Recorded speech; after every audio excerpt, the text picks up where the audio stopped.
ನಮಸ್ಕಾರ ಸ್ನೇಹಿತರೆ, ನಮ್ಮ ನಂಬಿಕೆಗೆ ಸ್ವಾಗತ ಸುಸ್ವಾಗತ. ಸ್ನೇಹಿತರೆ, ಅದು 1857 ಇಸವಿ ಭಾರತೀಯ ಇತಿಹಾಸದಲ್ಲಿ ಅಚ್ಚಳಿಯದೆ ಉಳಿದ ಸಂಗ್ರಾಮ ಘಟನೆ.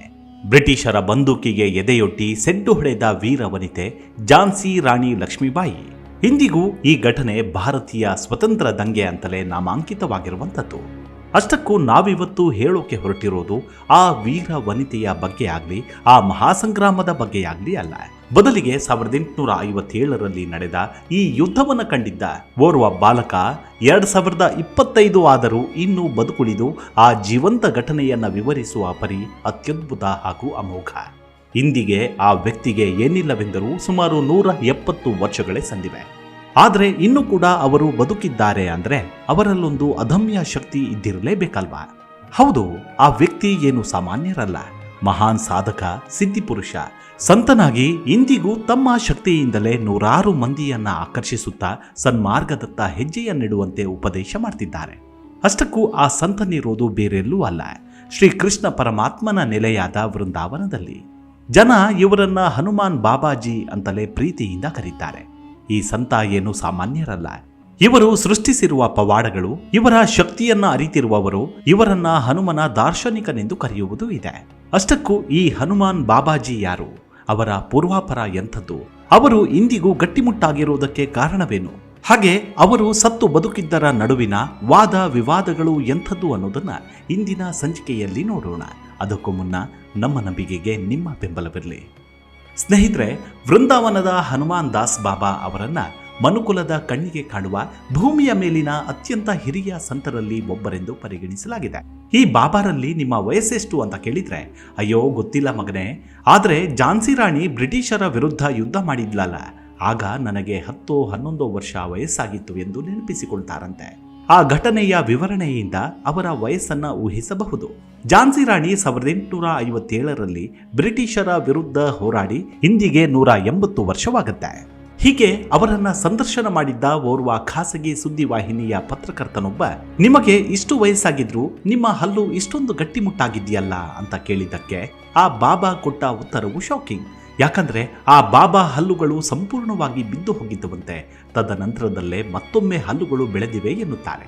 ಈ ಪ್ರಸಂಗ ದಿಟ ಕೂಡ. ಓರ್ವ ವ್ಯಕ್ತಿಗೆ ವಯೋಸಹಜವಾಗಿ 8ನೇ ವಯಸ್ಸಿಗೆ ಹಲ್ಲು ಉದುರುತ್ತೆ. ಅದೇ ವ್ಯಕ್ತಿ ಏನಾದರೂ 100 ವಯಸ್ಸಿನ ನಂತರವೂ ಸದೃಢನಾಗಿದ್ದರೆ ಎಳೆ ಮಕ್ಕಳಿಗೆ ಬೆಳೆದಂತೆ ಹಲ್ಲುಗಳು ಬೆಳೆಯುತ್ತವಂತೆ. ಇಂತಹ ನಿದರ್ಶನಗಳು ಸಾಕಷ್ಟಿವೆ. 200-300 ವರ್ಷ ವಯಸ್ಸಿನ ಬಾಬಾಗಳ ದೇಹ ಮತ್ತು ಬಲ ಯುವಕರಂತೆ ಸದೃಢವಾಗಿರುತ್ತೆ ಅನ್ನೋದಕ್ಕೆ ವೈಜ್ಞಾನಿಕವಾಗಿ ಸವಾಲಾಗಿದ್ದರೂ ಕೂಡ ನಂಬಿಕೆಗೆ ಬಲ ನೀಡುತ್ತೆ. ಸ್ನೇಹಿತರೆ, ಅದು 2023 ಇಸವಿ. ಆಗ ಸೋಷಿಯಲ್ ಮೀಡಿಯಾಗಳಲ್ಲಿ ಇದೇ ಬಾಬಾ ಫೋಟೋ ವೈರಲ್ ಆಗಿತ್ತು. ಈ ಬಾಬಾಗೆ 170 ವರ್ಷ. ಈ ಬಾಬಾ ಮಹಾನ್ ಸಿದ್ಧಿ ಪುರುಷ. ಈ ಬಾಬಾ ವೃಂದಾವನದಲ್ಲಿ ಕೃಷ್ಣನೊಂದಿಗೆ ಉಪಹಾರ ಸೇವಿಸ್ತಾರೆ ಎಂದೆಲ್ಲ ವಿಚಾರಗಳು ಭಾರಿ ಚರ್ಚೆಗೆ ಗ್ರಾಸವಾಗಿತ್ತು. ಅಲ್ಲದೆ ಮತ್ತೊಂದು ವಿಚಾರವೂ ಕೂಡ ಮುನ್ನೆಲೆಗೆ ಬಂದಿತ್ತು. ಅದೇನೆಂದರೆ ಬಾಬಾ ಸತ್ತು ಬದುಕಿದ್ದಾರೆ ಎನ್ನುವುದು.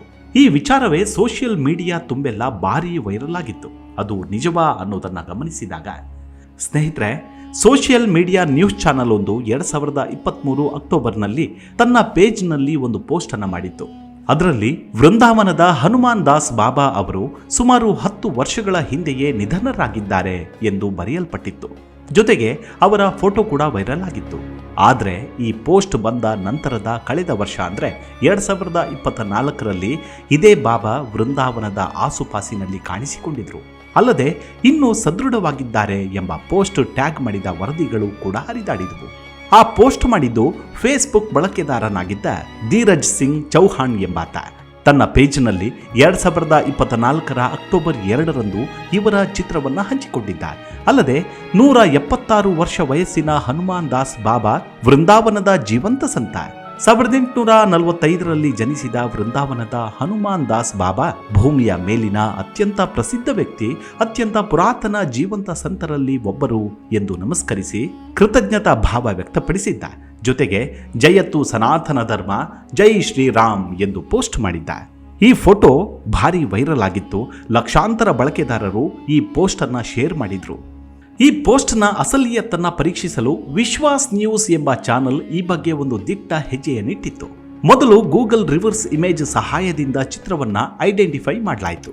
ಇದರಲ್ಲಿ ಮೊದಲಿಗೆ ಪತ್ತೆಯಾದ ಅಂಶವೆಂದರೆ ಇಂಡಿಯಾ ಡಿವೈನ್ ಹೆಸರಿನ ವೆಬ್ಸೈಟ್ನಲ್ಲಿ ಜುಲೈ 4, 2014ರಂದು ಪ್ರಕಟವಾದ ಲೇಖನವೊಂದರಲ್ಲಿ ಇದೇ ಚಿತ್ರ ಪೋಸ್ಟ್ ಆಗಿದ್ದದ್ದು ಕನ್ಫರ್ಮ್ ಆಗಿತ್ತು. ಹಾಗೆ ಇದೇ ಸಂಗತಿಯನ್ನೇ ಆವಾಗಲೂ ಬರೆಯಲಾಗಿತ್ತು. ಅದರಲ್ಲಿದ್ದ ಫೋಟೋಗಳು ವೃಂದಾವನದ ಹನುಮಾನ್ ದಾಸ್ ಬಾಬಾ ಅವರದ್ದೇ ಆಗಿದ್ದವು. ಈ ಮೇಲೆ ತಿಳಿಸಿದ ಸಂಪೂರ್ಣ ಸಂಗತಿಯನ್ನು ಯಥಾವತ್ತಾಗಿ ಬರೆಯಲಾಗಿತ್ತು. ಆ ಸುದ್ದಿಯ ಮರ್ಮ ಏನೆಂದರೆ, ಮೇ 19, 2013ರಂದು ದೈನಿಕ್ ಜಾಗರಣ್ ಪೋರ್ಟಲ್ ವೆಬ್ಸೈಟ್ನಲ್ಲಿ ಪ್ರಕಟವಾದ ಸುದ್ದಿಯಲ್ಲಿ ವೃಂದಾವನದಿಂದ ಹತ್ರಾಸ್ಗೆ ಬಂದಿದ್ದ ಒಬ್ಬ ಸಂತನನ್ನ ನೋಡಲು ಜನರ ಗುಂಪು ಅಲ್ಲಿ ಜಮಾಯಿಸಿತಂತೆ. ಆ ಸಂತನ ಶಿಷ್ಯರು ಹಿಮಾಲಯದ ಬಾಬಾನಿಗೆ 175 ವರ್ಷಗಳು ಎಂದು ಹೇಳಿದ್ದರಂತೆ. ಅವರೇ ರಯಿಕಿ ಮಂಡಿಯಲ್ಲಿರುವ ದೇವಾಲಯದಲ್ಲಿದ್ದ ಸಂತ ಹನುಮಾನ್ ದಾಸ್ ಜಿ. ಅವರನ್ನೇ ನೋಡಲು ಜನ ಮುಗಿಬಿದ್ದಿದ್ರು. ಅವರ ಶಿಷ್ಯ ಗುಡ್ಡು ದಾಸ್ ಎಂಬಾತ ತಮ್ಮ ಗುರುಗಳ ಬಗ್ಗೆ ಒಂದಷ್ಟು ಮಾಹಿತಿಗಳನ್ನ ಶೇರ್ ಮಾಡಿಕೊಂಡಿದ್ದ. ಅದೇನಂದ್ರೆ, ಹನುಮಾನ್ ಬಾಬಾ ಗುರುಗಳು ತಮ್ಮ 12ನೇ ವಯಸ್ಸಿನಲ್ಲಿ ಉತ್ತರಾಖಂಡದಿಂದ ವೃಂದಾವನಕ್ಕೆ ಬಂದಿದ್ರು. ಅಂದಿನಿಂದ ಅವರು ಇಲ್ಲಿ ಬ್ರಿಡ್ಜ್ ಲ್ಯಾಂಡ್ನಲ್ಲಿ ತಂಗಿದ್ದರು ಎಂದು ಹೇಳಿದ್ದ. 26 ನವೆಂಬರ್ 2013ರಂದು ದೈನಿಕ್ ಜಾಗರಣ್ ವೆಬ್ಸೈಟ್ನಲ್ಲಿ ಪ್ರಕಟವಾದ ಸುದ್ದಿ ವೃಂದಾವನಕ್ಕೆ ಬಂದಿದ್ದ ಹನುಮಾನ್ ದಾಸ್ ಬಾಬಾಜಿಯವರನ್ನ ಸಿಕ್ಕಾಪಟ್ಟೆ ವೈರಲ್ ಮಾಡಿಬಿಟ್ಟಿತ್ತು. ಅವರ ಮರಣದ ನಂತರ ಅವರ ಅಂತಿಮ ದರ್ಶನಕ್ಕಾಗಿ ಲಕ್ಷಾಂತರ ಸಂಖ್ಯೆಯ ಅನುಯಾಯಿಗಳು ಬಂದು ಸೇರಿದ್ರು. ಅಂದ್ರೆ ಬಾಬಾಜಿ ಅವರು ದೇಹತ್ಯಾಗ ಮಾಡಿದ್ದರು ಎಂಬುದು ಕನ್ಫರ್ಮ್ ಆಗತ್ತೆ. ಈ ಕುರಿತು ಮಥುರಾದಲ್ಲಿ ದೈನಿಕ ಜಾಗರಣದ ಬ್ಯೂರೋ ಮುಖ್ಯಸ್ಥ ವಿನೀತ್ ಮಿಶ್ರಾ ಅವರನ್ನ ಸಂಪರ್ಕಿಸಿದ್ದ ವಿಶ್ವಾಸ್ ನ್ಯೂಸ್ 2023ರಲ್ಲಿ ವೈರಲ್ ಆಗಿದ್ದ ಫೋಟೋದ ಬಗ್ಗೆ ವಿಚಾರಿಸುತ್ತೆ. ಅದು ಹನುಮಾನ್ ದಾಸ್ ಬಾಬಾಜಿ ಅವರದ್ದೇ ವೈರಲ್ ಆಗಿದ್ದ ಫೋಟೋ. ಆದರೆ ಬಾಬಾಜಿ ಅವರು ನವೆಂಬರ್ 2013ರಲ್ಲಿ ನಿಧನರಾಗಿರ್ತಾರೆ. ಈ ಬಗ್ಗೆ ದೈನಿಕ್ ಬ್ಯೂರೋ ಮುಖ್ಯಸ್ಥರನ್ನ ಕೇಳಿದ್ದಕ್ಕಾಗಿ ಅವರ ವಯಸ್ಸಿನ ಬಗ್ಗೆ ಕೇವಲ ಊಹಾಪೋಹಗಳಿವೆ ಬಿಟ್ಟರೆ ಯಾವುದೇ ಪುರಾವೆಗಳಿಲ್ಲ ಎಂದಿದ್ರು ದೈನಿಕ ಜಾಗರಣ ವೆಬ್ಸೈಟ್ನ ಮುಖ್ಯಸ್ಥ. ಹೀಗಾಗಿ ಹನುಮಾನ್ ದಾಸ್ ಬಾಬಾ ಅವರು ಸುಮಾರು 10 ವರ್ಷಗಳ ಹಿಂದೆ ದೇಹ ತ್ಯಜಿಸಿದ್ದರು ಎಂಬುದು ಇದರಿಂದ ಸ್ಪಷ್ಟವಾಗುತ್ತೆ. ಆದರೆ ಇದೀಗ ವೃಂದಾವನದಲ್ಲಿ ಹನುಮಾನ್ ದಾಸ್ ಬಾಬಾಜಿ ಓಡಾಡುತ್ತಿರುವುದನ್ನ ಹಲವಾರು ಮಂದಿ ವೀಕ್ಷಿಸಿದ್ದಾರಂತೆ. ರಾತ್ರಿ ಹೊತ್ತಲ್ಲಿ ವೃಂದಾವನದ ಆಸುಪಾಸಿನಲ್ಲಿ ನಡೆದು ಹೋಗುತ್ತಿದ್ದುದನ್ನ ವೃಂದಾವನದ ವಾಸಿಗಳು ವೀಕ್ಷಿಸಿದ್ದಾರೆ. ಇದೆಲ್ಲದರ ಊಹಾಪೋಹಗಳ ಕುರಿತಾದ ಕೆಲವೊಂದಷ್ಟು ಗೌಪ್ಯ ವಿಚಾರವನ್ನು ಗಮನಿಸಿದಾಗ ಹನುಮಾನ್ ಬಾಬಾ ಯಾರೆಂಬುದನ್ನ ವೃಂದಾವನ ಗೋಶಾಲೆಯ ಉಸ್ತುವಾರಿಗಳು ನೈಜ ಕಥೆಯನ್ನ ಅರುಹುತ್ತಾರೆ. ಈ ಹನುಮಾನ್ ದಾಸ್ ಬಾಬಾ ಅವರು ಚಿಕ್ಕವರಿದ್ದಾಗಲೇ ಮನೆಯನ್ನ ತೊರೆದು ವೃಂದಾವನಕ್ಕೆ ಬಂದಿದ್ದಾರಂತೆ. ಸದಾಕಾಲ ಶ್ರೀಕೃಷ್ಣ ಪ್ರಜ್ಞೆಯಲ್ಲಿ ಮೈ ಮರೆತು ಭಾವಪರವಶತೆಯಲ್ಲಿ ತಲ್ಲೀನರಾಗಿರುತ್ತಿದ್ದರಂತೆ. ಬಾಬಾ ಕಾಲಕ್ರಮೇಣ ಶ್ರೀಕೃಷ್ಣನ ಪರಮ ಭಕ್ತರಾಗಿ ಬಿಟ್ರು. ಅಲ್ಲದೆ ಕೊಳಲ ನಾದವನ್ನ ಆಲಿಸುತ್ತಾ ಶ್ರೀಕೃಷ್ಣನಂತೆ ನರ್ತಿಸುವುದಕ್ಕೆ ಶುರು ಮಾಡಿದ್ದರಂತೆ. ಹೀಗೆ ಸ್ವಲ್ಪ ಸಮಯ ಅಲ್ಲಿಂದಲೇ ನಾಪತಿಯಾಗಿದ್ದ ಬಾಬಾಜಿಯವರು ಅದೆಷ್ಟೋ ವರ್ಷಗಳ ನಂತರ ಮತ್ತೆ ವೃಂದಾವನದಲ್ಲಿ ಕಾಣಿಸಿಕೊಳ್ತಾರೆ. ಅದಾಗಲೇ ಅವರಲ್ಲಿ ದೈವಿ ಕಳೆ ಆವರಿಸಿತ್ತು. ಅವರ ಕಣ್ಣಲ್ಲಿ ಅಯಸ್ಕಾಂತೀಯ ಶಕ್ತಿ ಇತ್ತು. ನಾನಾ ಪವಾಡಗಳನ್ನು ಮಾಡಿದ್ದಾರೆ. ಅಲ್ಲದೆ ಅಲ್ಲಿಯೇ ಅದ್ಭುತವಾದ ಗೋಶಾಲೆ ಸ್ಥಾಪಿಸಿದ್ದಾರೆ. ಇಂದಿಗೂ ಸುಮಾರು 2,000 ಹಸುಗಳ ರಕ್ಷಣೆ ಸೇವೆ ಸಲ್ಲಿಸಲಾಗ್ತಿದೆ. ಬಾಬಾಜಿ ಇಂದಿಗೂ ಇಲ್ಲಿಯೇ ಓಡಾಡಿಕೊಂಡಿದ್ದಾರೆ. ದೇಹಾಂತ್ಯವಾದರೂ ಅವರು ಸಿದ್ಧಿಪುರುಷರು. ಯಾವಾಗ ಎಲ್ಲೆಂದರಲ್ಲಿ ಅವರು ಓಡಾಡುತ್ತಿರುತ್ತಾರೆ. ಆದರೆ ಯಾರೊಂದಿಗೂ ಅವರು ಮಾತನಾಡುವುದಿಲ್ಲ ಎಂಬ ಸತ್ಯವನ್ನು ತಿಳಿಸಿದ್ದ. ಇಂದಿಗೂ ಈ ಬಾಬಾರ ಆಶ್ರಮವು ವೃಂದಾವನದ ಪರಿಕ್ರಮ ಮಾರ್ಗದಲ್ಲಿ ಕೃಷ್ಣ ಬಲರಾಮ ಮಂದಿರದಿಂದ ಸ್ವಲ್ಪ ದೂರದಲ್ಲಿದೆ. ಅವರು ದೇಹವಾಸಿಗಳಾಗಿದ್ದಾಗ ಒಂದು ಸಣ್ಣ ಕೋಣೆಯಲ್ಲಿ ವಾಸಿಸುತ್ತಿದ್ದರಂತೆ. ಈ ವಿಸ್ಮಯವನ್ನ ಕಣ್ತುಂಬಿಕೊಳ್ಳಲು ಭಾರತದಾದ್ಯಂತ ನಾನಾ ಮೂಲೆಗಳಿಂದ ಭಕ್ತಾದಿಗಳು ಬರ್ತಿದ್ದಾರೆ. ನೀವು ಕೂಡ ವೃಂದಾವನಕ್ಕೆ ಭೇಟಿ ನೀಡಿದ್ದೇ ಆದಲ್ಲಿ ದಯವಿಟ್ಟು ಈ ಅಪರೂಪದ ಜೀವಂತ ಸಂತರನ್ನೊಮ್ಮೆ ಭೇಟಿ ಮಾಡದೆ ಬರಬೇಡಿ. ಇಂದಿಗೂ ಸತ್ತು ದೇಹಾಂತ್ಯವಾದ ಮೇಲೂ ಸಾಮಾನ್ಯರಂತೆ ಓಡಾಡುವುದು ಯಾರಿಗೆ ತಾನೇ ಸಾಧ್ಯ?